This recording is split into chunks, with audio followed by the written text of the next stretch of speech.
December মাসের শেষ প্রান্তে দাঁড়িয়ে এই লেখাটা আমার ভীষণভাবে প্রাসঙ্গিক মনে হয়েছে। লেখাটা শেষ পর্যন্ত শুনুন, দেখবেন নিজের জীবনের সঙ্গে রিলেট করতে পারছেন অনেকখানি।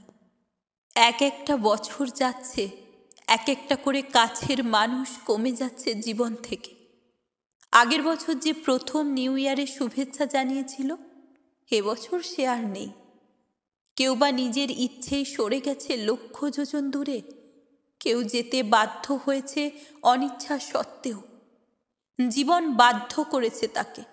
স্বামী, সন্তান, সাজানো গোছানো ফ্ল্যাট, আলমারি ভর্তি sari, skirt, kurti, matching jewellery, নিজের হাতে কেনা জলের বোতল, টুপারওয়্যারের টিফিন বক্স, রান্নাঘরের গ্যাস ওভেন মোছার নেতা, ঘরের জানলায় রাখা যত্নে বড় করা অ্যালোভেরা গাছ, সব ছেড়ে চলে যেতে।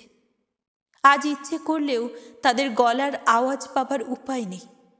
আমার থেকে 3 বছরের বড় বৌদি আমাকে ফোন করে কোনো দিনও আর জিজ্ঞেস করবে না, পালং শাকের ঘন্টতে কি ফোড়ন দাও তুমি? মনে আছে যখন বাবা বেঁচে ছিল, তখন বাড়ি যাবার নাম শুনলেই বাসে, ট্রেনে মায়ের ফোন থেকে একের পর এক ফোন আসতো। সন্ধে করিস না, কোন ট্রেন পেলি? আমাদের ছোট্ট গ্রামের ছোট্ট স্টেশনে বাবা ঠিক হাজির। বিরক্ত হতাম, রাগ করতাম, কি দরকার তোমার আসার, এত ফোনই বা কেন করো? আজ এই সময়ে দাঁড়িয়ে কি ভীষণভাবে ইচ্ছে করছে বাবার গলাটা একবার শুনতে।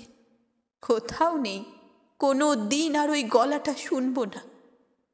এমনিতেই দূরত্ব তৈরি হওয়াই নিয়ম। প্রকৃতিগতভাবেই হয়তো মানুষের মধ্যে এই প্রবণতা আছে। আর যাকে ছাড়া বাঁচব না মনে হয়, সে কাল আর কোথাও নেই। যে বান্ধবীর সঙ্গে হাহা হিহি না করলে ভাত হজম হতো না, আজ তার সঙ্গে দেখাই হয় না বছরের পর বছর। যে মেসেঞ্জারে অনলাইন হলো কিনা দেখার জন্য রাত জেগে অপেক্ষায় থাকা, আজ আর মেসেঞ্জারে তার নামের পাশে সবুজ আলোটুকু চোখে পড়ে না। হোয়াটসঅ্যাপ করা মেসেজ ঘন্টার পর ঘন্টা আনসিন হয়ে পড়ে থাকে। নিজের আত্মজের সঙ্গেও দূরত্ব তৈরি হয়। যে স্কুল থেকে বেরিয়ে কল কল করে যাবতীয় কথা উগড়ে দিত, আজ তার বয়সোচিত গাম্ভীর্য। সে শিখে গেছে সব কথা মাকেও বলতে নেই। যারা সব চাওয়া পাওয়ার বাইরে চলে গেছে, তাদের আর ফিরিয়ে আনতে পারবো না কোনো মতে। কিন্তু যারা আছে, যারা প্রিয় ছিল, সামান্য কিছু ভুল বোঝাবুঝিতে সরে গেছে, আমরাও আর ফিরিয়ে আনার চেষ্টা করিনি তাদের। এই মন খারাপ করা বছরের শেষ কটা দিনের আলোয় তাদের ফিরিয়ে আনার চেষ্টাটুকু করি। মৃত্যু কখন এসে বলবে, চলো, টাইম ইজ ওভার, সময় শেষ, তখন আর কোনো ভুল বোঝাবুঝি মেটানোর বা প্রিয় কণ্ঠস্বর শোনার অবকাশ থাকবে না।